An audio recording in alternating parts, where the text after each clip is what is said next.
dude. I actually just ordered a couple. So what's going on, hockey fans? Welcome back to episode 24 of Lightin the Lamp. I'm your host, Dola, and with me, as always, my co-host from the East Coast, JG. How we doing, pal?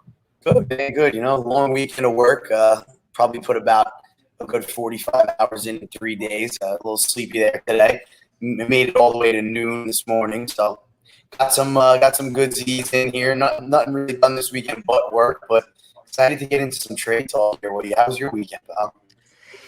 Oh my God. It's always my weekends get off rail just by, going to the beach and just end up just going on a bit of a tear. Always just, we have some friends up the block that are walking distance. And, when you just got the friends walking distance, even in this time, you just go over, hang out, watching football and have a couple drinks, but really nice little Sunday to cap off the weekend. And, really excited just because you and I just got into some exciting stuff, lighting a lamp, talking about some improvements all around with the lamp, just some artwork, a little bit of graphics, a little bit, more coming to the fans. So hopefully along with today's NHL trade talk and tomorrow's live show, as we watch the NHL draft commence here at 7 p.m. Eastern, and the Lamp Boys will be fired up and ready to go as well, watching and, really sharing the experience with everyone. So really excited about that. But like JG said, really excited to get into some trade talk here tonight.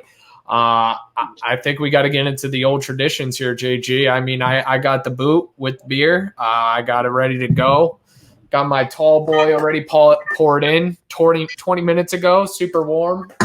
What are you drinking over there for the fans? What do you got for us? I'm got a couple of White Claw Tangies right now. A little something good for our boy Finelli, even though he's having a I guess he can't give me a sweatshirt, a hat, nothing. All these shout-outs for White Claw, having a little production issue, I guess, here. So, still a shout-out to you, Finelli, but still disappointed that I got no gear. So, we'll still drink for you, but let's see the boot here, Tim. Let's see if you can make it a 23 or 24. All right, 23 or 24. We're lighting the lamp. We're getting into it, fans. Cheers.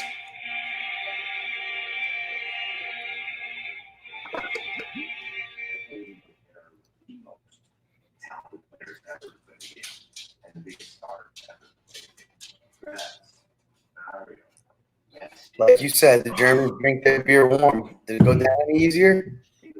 I don't want to. A little bit easier, I think. Yeah, not as cold, not as much of a shock to the system, to be honest. Look at this. You like the gear though, JG? You like the Violent Gentleman, little Ducks champion? About that coming into the episode here. I actually just ordered myself a couple of Violent Gentleman things. Been rocking Violent Gentleman for quite some time now. Big time brand. Gotta love it. Yeah. George Parros, absolute stud, fighter, goes to league safety manager to rocking a brand that says Violent Gentleman. Just what a stud, what a story out here in Orange County. Love it. Love the brand. And, we're getting some more hockey apparel, getting off track here right from the start. But I told you we got not really Travis Mastery, but what is it? War Creek, or what is TJ Oshie's new I saw. I forgot what the name of it is, but even John Carlson jumping on board with Barstool there and coming out with his own brand and line there. So it's going on all over the league. You've seen a lot of guys bringing some out of the game.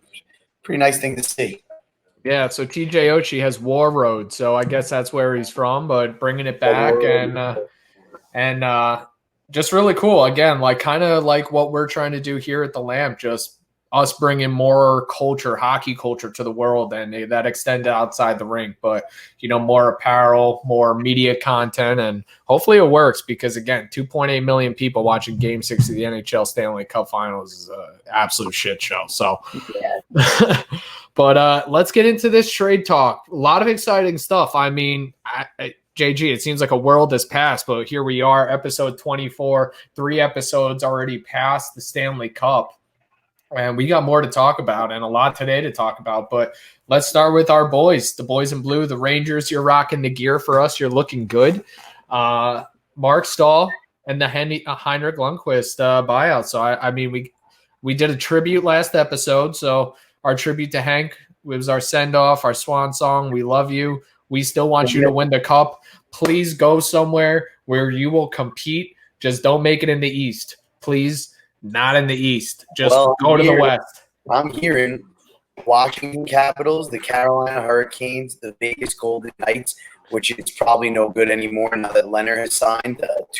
He signed a 5-year deal, $25 million 2 days ago over there. So he's not going to be. I don't think he'll be going to Vegas, but I'm hearing quite a few teams, and unfortunately for you, Tim, Washington and Carolina leading the charge right now. Carolina could be a really good bet for him, man. Very similar to a Colorado situation, in my opinion.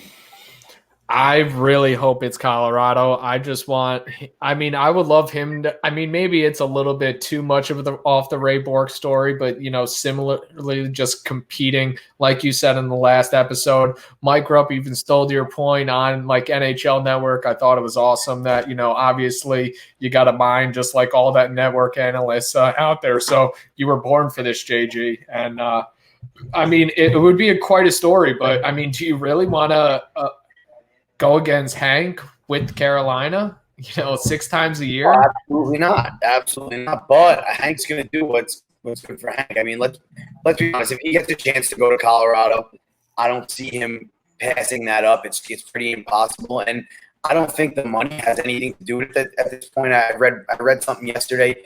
Hank's made well over $100 million already in his career, between whatever endorsements he's had and magazines he's been in, and the contract, signed a $60 million contract, plus a few other smaller ones with the Rangers. So, I don't think money has anything to do with it. I think he'll sign for $1 million, $2 million, whatever it is, as long as he's getting a chance to play. So, if he gets a chance to go to Colorado, I don't see how he signs anywhere else. That's the beast of the West. If anybody beats them out of the West next year, it's going to be incredible after the last 2 playoffs I've watched what they've done, how they progressed. So, Washington will be there. We'll see what happens, and even Ovi has his contract talks, and he had already turned them down. So, we'll see how much money they really have on the table. Haven't gotten into too deep into the salary cap of each of the other teams. Really, just took a look at the Rangers last episode, but Holtby is free agent, so maybe they do bring in Hake. Maybe they sign Holtby to a smaller deal, and maybe they become a tandem. I don't know what they're really planning to do in Washington, but you really think that Carolina leads the pack over Washington? You don't think Ovi just whispers in his ear just a little bit just to come to Washington? Listen, after what they've done to each other in the playoffs, and when you watch all those Washington's Rangers series, and still going a little off track here on the trade talk, but you watch all those series, those 2 guys were the faces of a franchise and guys that battled each other. So it would make sense if Ovechkin kind of said to the ownership and whispered in Ovechkin's ear, hey, man, let's win a cup together. We battled for so many years, and we have so much respect for each other, for our competitive edge. And it could work. It really could work. Yeah. Let's see. But last but not least, Mark Stahl traded to the Detroit Red Wings with a 2nd-round pick in 2021 for future considerations, which, let's be honest, there is no future consideration. The future consideration is eating the $5.7 million. He's a serviceable defenseman. He's going to be just fine in Detroit. I think better than what they have on their blue line. But for New York, he just didn't fit what he was getting paid for. He's a sixth guy in New York now. We have a lot of young up-and-coming guys, and to pay $6 million for that is just it's a hard pill to swallow when you're trying to re-sign a lot of these young guys here. You got to sign them, you got to sign D'Angelo. So there's definitely stuff coming up here before the season that we're going to see where we save $9 million. It's going to save us. So definitely a good trade, a good buyout. Unfortunate ending for both guys. No cup. Long tenured players. Hopefully they both go on to maybe, Stahl's probably a piece at the deadline where, Detroit looks to get another draft pick out of him. Maybe they move him to a contender. Maybe he goes to a contender to be a 6th defenseman, and he gets to win a cup too. So, could happen for both of them. But, end of an era there in New York, and the last remaining Ranger from the 14 cup teams, Chris Kreider, and quite frankly, the only one that's really worthy of being there other than JT Miller, who I didn't really like that trade, but let's get off this topic and head into the next one. A big one in my eyes. And I don't know what you think about it. Why don't you do this one for us, Tim? What do you think about this trade here? Penguins trade Patrick Hornquist to the Florida Panthers in exchange for Michael Matheson and Colton. I don't even know how to say this guy's last name. Shavor? Yeah, it's Shavor. Shavor, yeah. And a potential top 4 D man. I mean, Boston College guy, always like everything coming out of New England, right? From this podcast. Matheson is, he was great at BC. He really was. Skewer, potential depth. He's a depth forward. He's great bottom 6 guy. He's awesome. He was good in Dallas. I don't really think he did all that well in Florida, but he's got the potential to be. You know what happens when you go to Pittsburgh? It happens to most guys. Like a guy like Matheson, he'll go there and he'll be a top 2 defenseman. He was a high draft pick.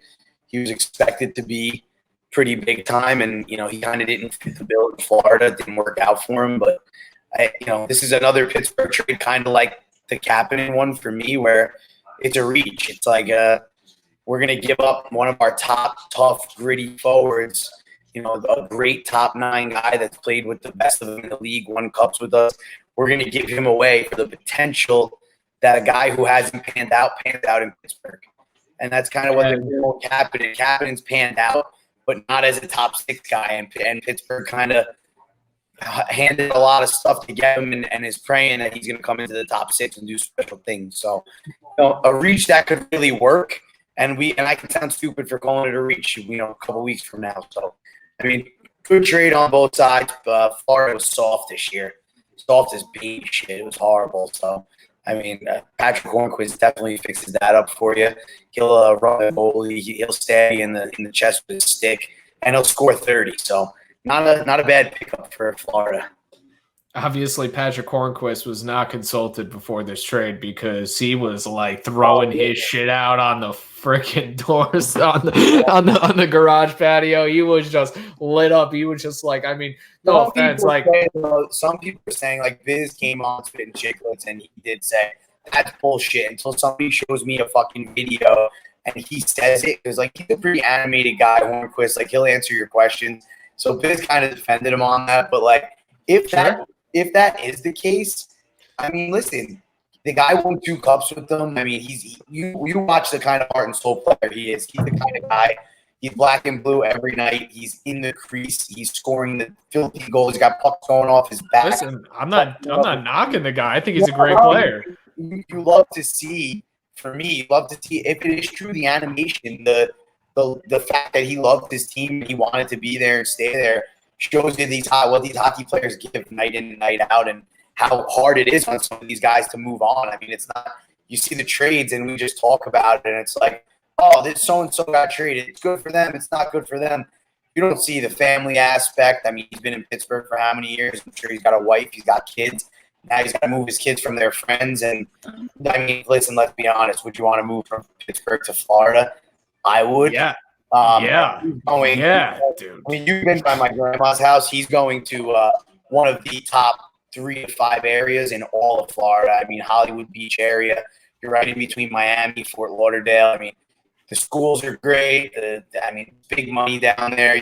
It's a beautiful place to be. The weather is perfect all year round. The water's a bathtub, crystal clear. Would you rather leave a steel mill and go down to basically the Caribbean is what it looks like? The water is incredible down there, although it's the Atlantic. But Hornquist, hold your horses. You're going to love it down there. I promise you. SoFlo is amazing. And you know what? A good team he's going to that really just hasn't figured it out yet and has the potential to. So maybe things pan out for him down there and he has no idea yet. Hey, man, I wouldn't mind, on the tail end, you've already grabbed a couple cups. Why not just finish her out in Tampa? Not even Tampa, but you're in Fort Lauderdale. You're on the other side of the you're on the other side. And just why not? Get on the intercoastal, grab a boat, get out there with the boys, and lift some weights, get out there on the ice. You're gonna be playing in front of a crowd that's not your fans. Is definitely the opposing team's fans, but it doesn't matter. You're gonna have a great time. It's gonna be great. Absolutely. So, that for me, good trade on both sides. A little bit of a reach for Pittsburgh for looking for a top 4 defenseman and really going after a guy who could potentially pan out. But good trade on both sides. Next one for me, pretty shocking after the couple of years that Eric Stahl gave Minnesota. Comes to the Rangers. He was okay. Had his moments. I liked him. It was a cool reunion for him and his brother. He got to play on Broadway. It was something fun to see. But, another trade, and he was awesome in Minnesota. A couple 50-plus point seasons. First, second line center for them was probably one of their top 5 players easily. I know he's a little older. He's on the other side of the fence. Him and Zuccarello. I mean, that was it. Send Eric Staal to the Buffalo Sabres in exchange for Marcus Johansson. And so 1 for 1. And, I mean, basically a potential number 2 center for Buffalo in exchange for a third, fourth line right wing who bangs him around, gets to the front of the net. And, oh, no, this is not. I thought that was his brother. Marcus Johansson was the one who got traded to Boston last year. He's actually a skill guy also. Not a center, a winger. But, I mean, could be a good move for Minnesota. But, I mean, Minnesota kind of cleaned out. So, weird move. But Eric Staal gets to play behind Jack Eichel for the season if he doesn't end up in New York. So, that's pretty cool to see. I mean, they got good guys over there, but Buffalo just can't figure it out. Dude, Minnesota's another team Minnesota has been like the better Buffalo in just terms they've made the playoffs, but it's not like this year they looked good. They competed. They're always competing. They're always hardworking. They're always right on the fringe, but they really never make it past the first round, second round. They've never really had the full pieces, and I really feel like their team is always changing over guys, bringing in veteran pieces, moving guys out. But they just bumped the farm. We're going to go down the list here. There's a couple of more trades that were involved in. I didn't put them in order when I did the notes, but I'll give them to you in order right now. I mean, they just cleaned full house. Like you would think like a team that hasn't done a goddamn thing would want to, they had a couple of nice pieces. Like at this point, Zuccarello, they blow it up, or you signed Zuccarello to a 5-year deal for $30 million. If you were going to blow it up, why bring in a piece that's ready to win now? That's a ready to win now piece, Zuccarello. He could have went to 20 other. He could have went to Colorado. Think about that. If Colorado has Zuccarello right now, look at what their offense is already through the roof, and they have about $38 million in cap space. If they had Zuccarello at $5.5 million. Think about what that team would look like with a guy like him on your third line and your second power play probably on the point. It's like Blake Coleman coming into Tampa Bay, just like 1,000%. They could have got him on a nice medium-term deal, 4 to 5 years. He's 33 years old. He came into the league late. He's still playing great. He has not had a shitty season ever. They stuck him by himself here. They got rid of Eric Staal. Got rid of everybody. Yeah. Now yesterday they moved Ryan Donato, who got traded to them from Boston and ended up being another really nice piece from a young guy, a U.S. college guy. I forget exactly. He played at Harvard. His father was actually the coach. And he goes to the San Jose Sharks for a third-round pick. Like, another bad move. Like, you're dumping a young piece that's got the potential to be a good player, and then you move on and you go and you get rid of Devin Dubnyk. And now it's like, what do you expect to win? 15 games next year? 20 games? But it's even then too. But you get a third round pick. We talk about our first round. How many first round picks have the Rangers had? And listen, a first round pick is still a project. Not everyone is Alexis Lafreniere or Quentin Byfield or Austin Matthews or Connor McDavid. You can't even say Alexis Lafreniere because you got to watch him play first. He could potentially be a project. You have no idea. Right. But you see what I'm saying? Let's say Sidney Crosby, Ovechkin, Austin Matthews, Connor McDavid, right? How many players beyond them are 5-year projects? Think about Barzal, Beauvillier, everyone on the Islanders that's just looking great. Sebastian Aho. Svechnikov is sick, but he was still a second-year player. Miller, Keandre Miller. Those guys have been drafted for a couple of years now. Kravtsov finally looking to pan out in the KHL, looking like a point-a-game guy, looking like he's going to break some records. And it's taken a few years. His first year was an absolute struggle. He ended up in the AHL, back to the KHL. The same thing happened to him last year before he agreed to come back to the AHL to stay in North America because he wants to play the Rangers. And the Rangers decide to loan him and let him play a full season in the K this year until they figure out their season starts. So that he's hurt now. He got injured. You see that? I saw that. But again on the project thing, you get a third round pick back, even if it's Braden Point Like it might take 3 to 5 years. Yeah, but if it is 5 years, he is sick now, though, right? But like, I mean, you're planning for the future, and yeah, we kind of just Zuccarello, come on, left out in the dust there, bro. Like, I guess you're the one to lead the team, but it is what it is. And I guess let's touch on that. I mean, they just got rid of Dubnyk, right? So like, he's gone. Who's the tender now in Minnesota? I guess Alex Stalock's still there. I don't even know. I couldn't even tell you.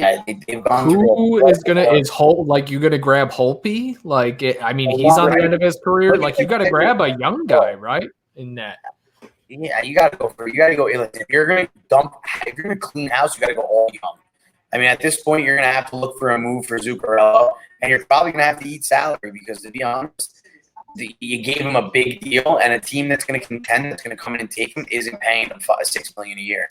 So, I mean, you're probably going to be looking to retain probably $2.5 million in salary on a deal to get rid of Zuccarello, unless you're throwing in a first rounder of sorts. And if you're looking to rebuild, you ain't giving that away. So I can see them probably potentially trading Zuccarello at the deadline this year. It's either that or in 2 years they buy him out and then he lands on someone else. Hot take: the New York Rangers trade for Matt Zuccarello at the deadline, and they trade something back to get the Wild to retain half his salary. If you could get Zuccarello on 4 years at $3 million, you wouldn't take him tomorrow? Dude, I mean, are you kidding? My dad already has the jersey. I'd be ready to go. If it cost you fucking, I don't know, if it cost you a second rounder to get a second rounder and a prospect or a player to get Zuccarello back, and they retain half the salary, you wouldn't do it. I mean, dude, absolutely. And guess what? If it's almost by next year, it's going to cost us nothing because that's half. It's like a third of our dead cap hit. It doesn't even touch us. We still have $8 million to play with after that signing. Shout out Matt Zuccarello. We love you. But let's head into another nice one here. The Montreal Canadiens received the rights to Joel Edmondson from the Carolina Hurricanes for a 5th-round pick, and then Montreal gets to sign him here on a 3-year deal. Gets a nice one, and finally going to settle down here after heading out of St. Louis, heading over to Carolina, bouncing in and out of the lineup. But he's a great defenseman. I think this is a great move by the Carolina Hurricanes. All we did in the qualifying round and leading into the first round is talk about how they have 7 freaking defensemen, 8 defensemen just ready to go. Like, I guess he was a UFA, so he was going to. What are you going to do? Yeah, what were you going to do, right? Like, you either let him go for nothing or try to get something out of the deal. And you know what? They grabbed him for something, even though they have a stacked defensive core, and we're going to let it go anywhere. I mean, dude, everyone that they needed to perform in that playoffs performed. And it was all the young guys, Jacob Slavin. I mean, the rest of their D core was sick. They were really great. I don't know. That's just me. No, yeah, I don't disagree. And then Brady Shea played great. Montreal team that needs to shore up the bottom half of their D. It's a nice deal. I don't think they paid too much money for him to really look too far into that. I mean, and then to top that all off, they go and pick up Jake Allen, another ex-St. Louis Blue, because Joel Edmondson was St. Louis Blue for quite some time.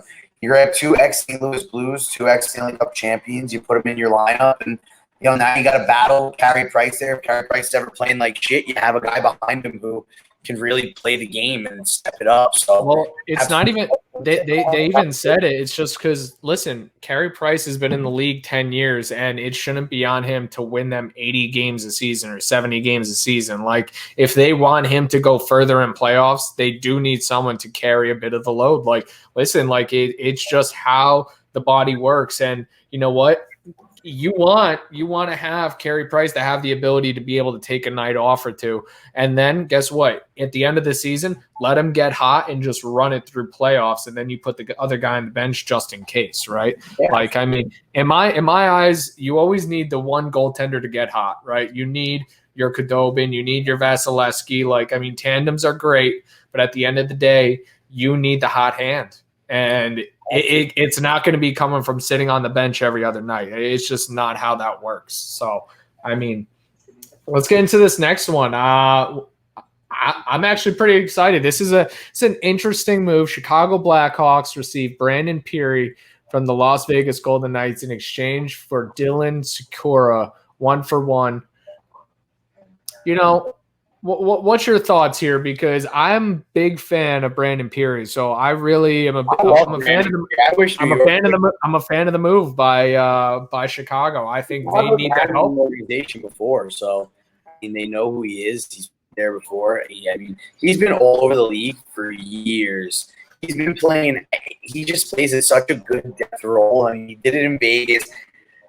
Well, he steps right in for Oli Mata, right? Who the Hawks traded away to the Kings for Brad Morrison. So they lose a D, get a forward as well. So I really like the move by the Hawks. I think he's a great piece. I think he's going to love Chicago. I mean, they have a great team. I think Chicago's young. I think he kind of fits in well. I think he fit in very well with Vegas. And if they had won the cup, I mean, maybe they do re-sign him, or probably not because they couldn't afford him. But you know what I mean? It's just I think it's a nice trade.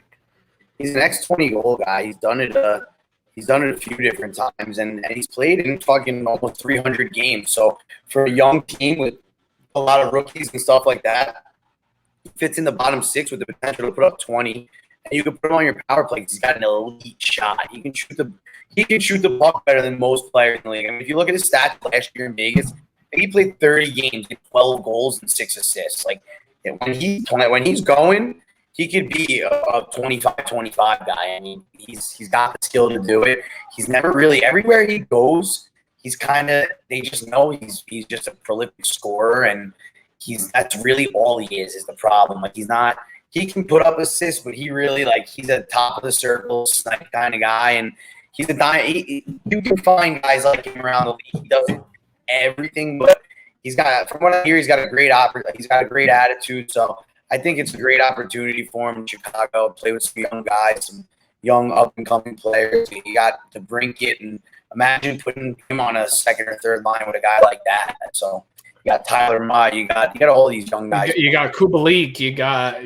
I mean, Kane and Tays looked great in the qualifying rounds and playoffs. So I mean, I think they're hot. They're looking good. I think they shore up the defensive end, and I mean, it looks like Crawford's hitting the open market. They were not looking to re-sign him from everything I've been hearing. So they're looking for a tender. Hank, go to Chicago. And don't do that, Hank. That's ugly. You won't win a cup right now. But and then now my next one here. I mean, I kind of mixed these up, so we're gonna bounce. I already did these in between, so we're gonna bounce to here. You got the Los Angeles. I like this for the Kings actually. So the Kings acquire Oli Mata from Chicago in exchange for Brad Morrison. I mean, basically just a 1-for-1 again. Another couple of good guys that had some injuries and have some potential, and maybe it pans out for them in a new organization. But Oli Mata's shown he can be a really, really good defenseman down in Pittsburgh. He won a cup with them. So I like it for Los Angeles. They got some young guys coming in. I think it's a good little move for them as far as depth goes and helping some of their young guys out. So, but I mean, that one's a pretty quick one. This is the one I like here. It's more of a deal than a trade. But Robin Leonard finally gets the deal he deserves. I mean, plays basically like a nomad, just team to team to team, and continues to win 25, 30 games, and put up these crazy stats. And nobody wants to keep him because of his past. And, he kind of fights past that and gets traded to Vegas, has a hell of a season, and gets 5 years, $25 million. So finally gets some sheets and gets put in a good situation to win a cup here. And I think him and Fleury get along. Like, I think they have a great relationship where I think they kind of recognize that, you and I, look, we're not competitive. We compete against each other, but you and I are in this for the same thing, right? We're in this for another cup. We're in this to finish this and kind of bring one to Vegas, right? And I think they both are on the same wavelength. And you know what? I think it's going to push them more individually to just kind of compete against each other. Just know there's someone of that caliber in your house also, taking your job on a nightly basis. But I think it's going to be great for Vegas, to be honest. Absolutely. I think it was a mint deal. And then obviously, on the other hand, if there's an opportunity for Fleury to go elsewhere and become the number one guy again, and he gets that opportunity, he's going to leave Leonard at the crease, and Vegas is going to get some stuff in return for Fleury. So I think it's just a win-win kind of for both sides. If Fleury gets the opportunity to move on, he can, and Vegas gets what they want in return, and they still have a number one goaltender sitting there in its wings. So, I mean, good deal, definitely. And obviously, last but not least, you got Henrik Lundqvist, which we touched on already in the beginning. Looks like two Eastern Conference teams, but me and Mike grew up with the hot takes on Colorado. So, Hank, again, we love you. Please don't sign in the East. If you do, it's gonna suck. But we'd rather see you win a cup in Colorado than out East. Don't go play for the Capitals. That would be my worst nightmare. So let's before we cap. I mean, that's really capping off all the trade talk, JG. But let's get into just something real quick, and I might be going off the cuff here, but we got some free agents out there, some hot ones still on the market. We got Alex Pietrangelo, defenseman, stud, probably the number one kind of free agent out there that people are looking at. You got Taylor Hall, left wing stud, Arizona Coyotes. I don't know if they're looking to retain him. They kind of need to move him on and kind of get back to business. I know Michael Grabner is not being re-signed there, so looks like they're cleaning house. The new GM is going to come in and really try to clean up that. I don't know about clean up that organization, but just try to get it back on the tracks towards success. You got, and I would say top number 3, another one, Torrey Krug. So let's touch on those players real quick. You got Pietrangelo, you got Taylor Hall, you got Torrey Krug. Yeah, okay. Let's go. I want to start with Hall because, I read an article yesterday that Taylor Hall is willing to sign a 1-year deal with a contender. In my eyes, there is only one contender as far as he goes, and they're the only contender with the cap space to sign a guy like him, maybe sign Colorado and sign other guys, and it's fucking Colorado. Could you imagine Taylor Hall on a 1-year deal in Colorado next to fucking Nathan McKinnon? They won the Hart at 93 points. I think he had the league. It was the league's MVP. Just he's had some incredible seasons. Let's be honest. He's had some less than incredible seasons. He was on the Devils, who sucked. Like, what was he supposed to do? Let's be honest. He wasn't as good as he should have been in Edmonton. He showed flashes in numerous seasons. Let's be honest. You put Taylor Hall not even on a line, but on a team with all these guys that they already have, and Henrik Lundqvist. You take that weight off of his shoulders. What can Taylor do with nothing in his head? Imagine if he wasn't thinking about anything out there with the skill that he has. First overall pick. Imagine him and Nathan McKinnon on a power play. Imagine him and Nathan McKinnon on a 4-on-4 with Cale Makar, with Gabriel Landeskog. I could bet you that if Taylor Hall signed with the Colorado Avalanche, he could easily go back 100-point contention. He's that good, and he just hasn't had an opportunity to really. Even Arizona, mediocre when he got there. Let's be honest, what was playing around him? Connor Garland. What's in Arizona? Step on.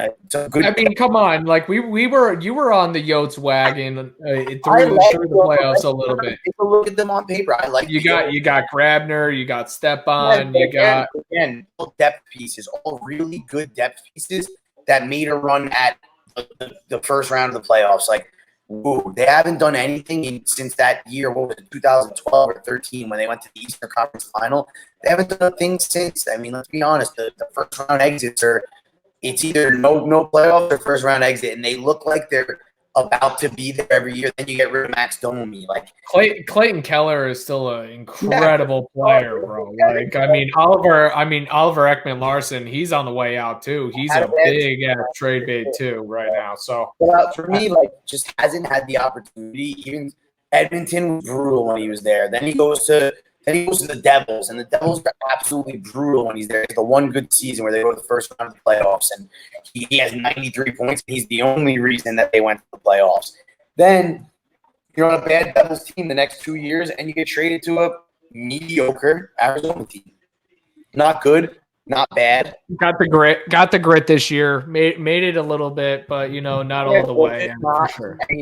For him to sign with a contender like that, let's be honest. Like, and as I get to the bottom of the article, I didn't even read this part. Their Stanley Cup contender is the Colorado Avalanche. I mean, Without a doubt. Wow, like He slots in perfect. He could play with Nazem Kadri, Nathan McKinnon. I mean, Oh my God! and look, like, think about that. Nazem Kadri, Nathan McKinnon, Gabriel Landeskog, Cale McCarr. I mean, think about the offensive prowess of this team, dude. I know. We thought they were. We thought they were world beaters. We had them pegged to go to the show, but I mean, a scenario. I'm going to give you one. As much as you don't watch any basketball or anything like that, think about when LeBron couldn't get over the hump, right? He leaves. He does his famous speech on ESPN that he's taking his talent to the Heat with Dwayne Wade and Chris Bosh.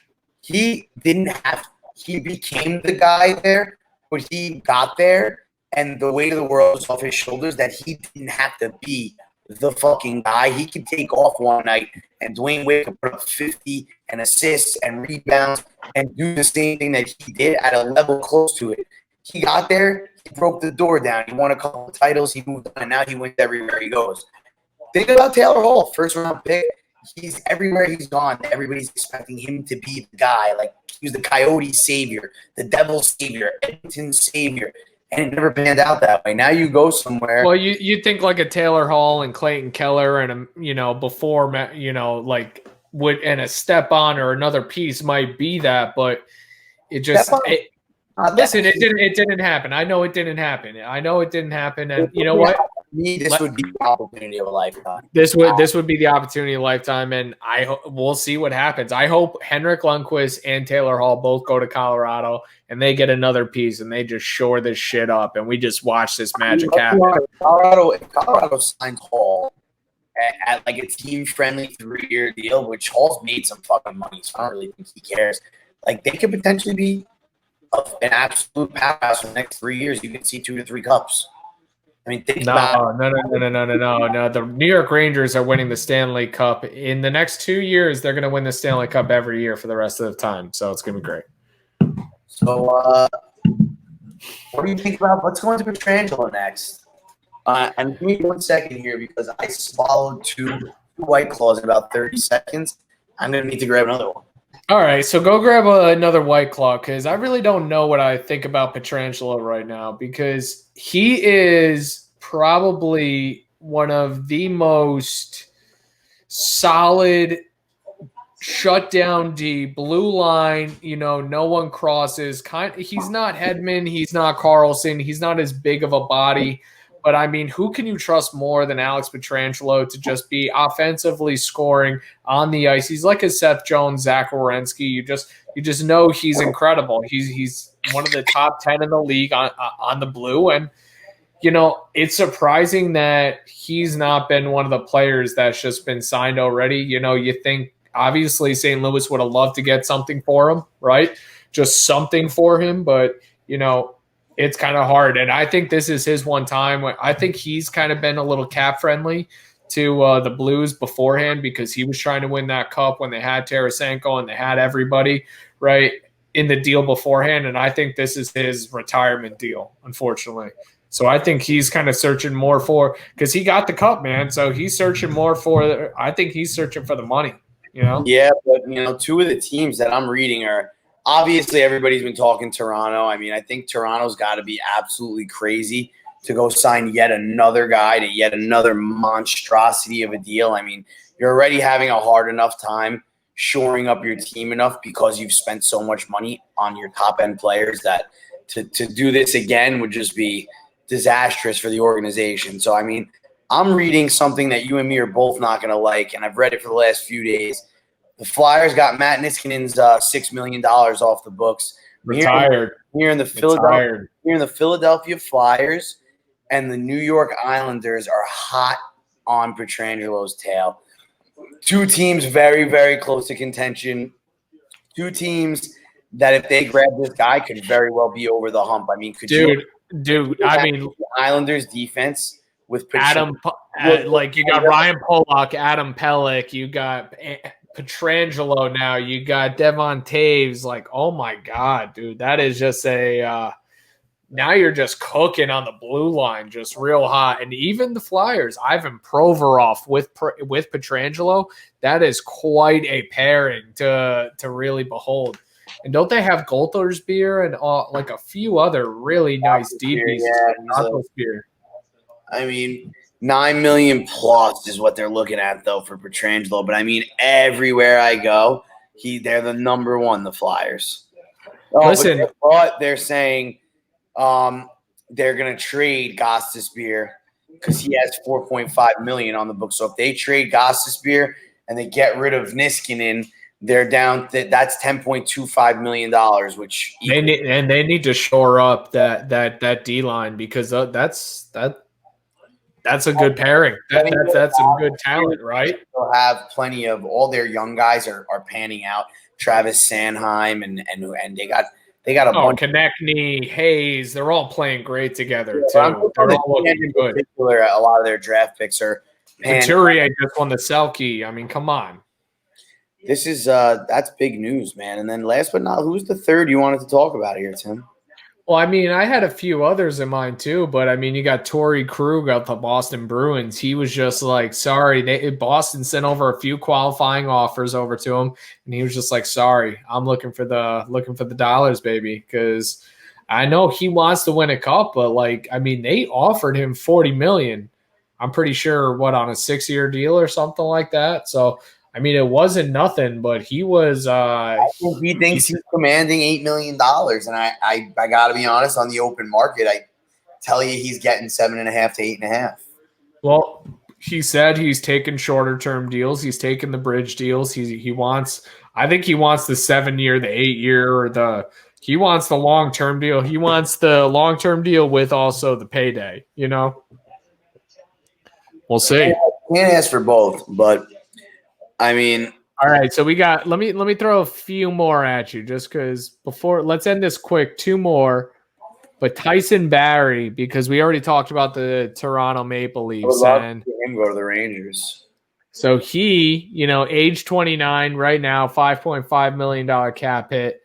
We don't know what's going to happen with him. What's your thoughts on him? And then you got Markstrom. You got coming out of Vancouver, and Markstrom played pretty great through the stretch there at Vancouver in the playoffs. So, I mean, just another spot. Maybe I would say probably not another potential spot for Hank, but I mean, just another spot where a Fleury or someone else could fill in if they don't re-sign Markstrom. So, give me your thoughts on those two, and then we can kind of sign off. I know the fans might be waiting here. Let's start with Tyson Barrie. Tyson Barrie. I just think has a world of options. I mean, do they trade him? If I'm them, no. I don't think they're getting the D-man that they need right now. They don't have the money for Petrangelo. I think you got to try and let the guy pan out here. Or you could dump him, maybe even trade him for Oliver Ekman-Larsson. I mean, what do you think about that hot take? Tyson Barrie to the Arizona Coyotes for Oliver Ekman-Larsson, straight up. Isn't Oliver Ekman-Larsson a free agent? Is he a free agent, or is he still on a deal? Nah, he's on a deal. That's why he's on the trade market every day. Okay, so maybe another good landing spot for Tyson Barrie, Edmonton. Edmonton really needs another piece on D. They could use a skilled defenseman. They don't have one that's completely over the top. It would be a really nice landing spot for him, Tyson Barrie. So maybe Toronto and Edmonton can work something out and go from there. But I don't know. I mean, he's a great defenseman. I don't even know why he's on the market for Toronto. So no, he signed a 1-year deal, I thought, after coming from Colorado for the Nazem Kadri, or that was just what was left on his deal from the Kadri deal. Toronto might have thought that they were what? He's a full free agent, huh? He's a free agent. That's why I was saying, I don't think he's going to get trade value. Someone's going to either sign him or Toronto needs to sign him, but I don't think Toronto has the cap space for another $5.5 million defenseman. He could go home to the Canucks too. I mean, that could potentially. He is a British Columbia boy. He's from Vancouver, so he could potentially. I mean, there's plenty of options. But do you bring in another 50 to 60 point defenseman Like he's got a similar skill head. He's a poor man's Quinn Hughes. Yeah, he's a Quinn Hughes. Yeah. He's like very similar. He's that style of player. Do you want to bring another one of those pieces in on your defense? Maybe it works out. I don't know. But, I mean, I think another free agent you're going to get this year, Shattenkirk. What about Shattenkirk? Where does he go after he wins a cup, has an insane playoff? Somebody signs him to 2 to 3 years, I think. Not to mention, he also has another $6 million payday coming from the New York Rangers. So, like, he not only is getting paid $6 million this year, he also gets to just get paid by another team if he gets signed. And I think any team would be happy to have him back on the blue because obviously he proved that through the stretch he could be a D-man, he can score, he can get in there. I mean, I think, no offense to Shattenkirk, I think Hedman, McDonough, Sergachev, like he was probably their 5th or 6th D-man, right? Like he scored some humongous goals and had some humongous goals. I would say that, yeah. But he contributed when the time was right. I mean, he scored. Who are their other D-men though? Because I would say they were just as much a part of that. Oh, absolutely. But I mean, did anybody have as much? Did anybody? That overtime goal impact $1.75 million cap hit, and he puts up he had like 13 assists and like fucking 4 or 5 goals in the playoffs. He had a lot of points. So okay, if you're gonna go business on me and just say for the cap hit to the ratio of points, yeah, he was probably a stunner in that playoff. I mean, he for me, you're better than McDonough. I think. I'm not talking GM here, guy. Jesus, I think you're better than McDonough, but I mean. I think that's really all I got here on the trade. And Party better than McDonough. McDonough looked like he was ham sandwiched. He was having the ball. So was Stammer. You would have never thought Stamkos gets down like that. Dude, why wouldn't you think Stamkos? Killorn, I think he was going after him and Patty Maroon was the top of the town. The boys were buzzing Pink Whitneys out of the cup. I mean, wow. That's when you know you get to the top of the mountain, spitting chiclets. You make your own alcohol, and the boys are buzzing your booze out of the Stanley Cup. Yo, listen. Okay, here's the hot take. We will, Joe, have a beer called Beardola, and that will be drank out of the NHL Stanley Cup. It's going to be the logo? And it's just going to be it's going to be a Lightin the Lamp special or some shit like that, and we're going to somehow – some way get that drink out of the Stanley Cup, and hopefully it's being poured on my face. Is all I'm fantastic. I mean, dude, did you see? Okay, real quick side note. Did you see that there's been a kid that just has like printed passes, like he's a journalist, and gone to the rink to touch the Stanley Cup, raised it. You know who used to do that? RA from Spitting Chicklets. Yeah, he used to get media passes and shit. He's held the cup my god, cities numerous times. He's a goon. Gotta love him. Gotta love it. But that's just incredible. Hell of an episode here. I mean, turned a little trade bait episode into a full-blown 48-minuter. So, you know, it's been a pleasure. If the fans could like, share, follow, jump on board tomorrow night. We're going to jump on live here and watch the Rangers grab what should be the best draft pick since Austin Matthews. So, pretty excited to watch this shit. It's going to be very, very exciting. Remember, fans, tune in tomorrow, 7 p.m. Eastern, 4 p.m. Pacific. We're going to be going live. We're going to be tuning in. We're going to try and actually share the screen with the draft live. So we'll be watching the draft, have it on the screen, have me and JG watching it as well. You'll see the reaction, have a few beers, drop a few comments if you can. But it should be something different from here at the Lamp. But thank you for tuning in as always. Like JG said, please like, share, comment, and thanks for tuning in. But JG, great episode. Cheers to you. But let's get excited for tomorrow because sleep well, but it's gonna be like Christmas, you know, rolling over. Excited for the morning because welcome home, Alexi, baby. Welcome home, Alexi. We can't wait to see you, pal. All right, well, let's do it. But cheers, fans. Cheers.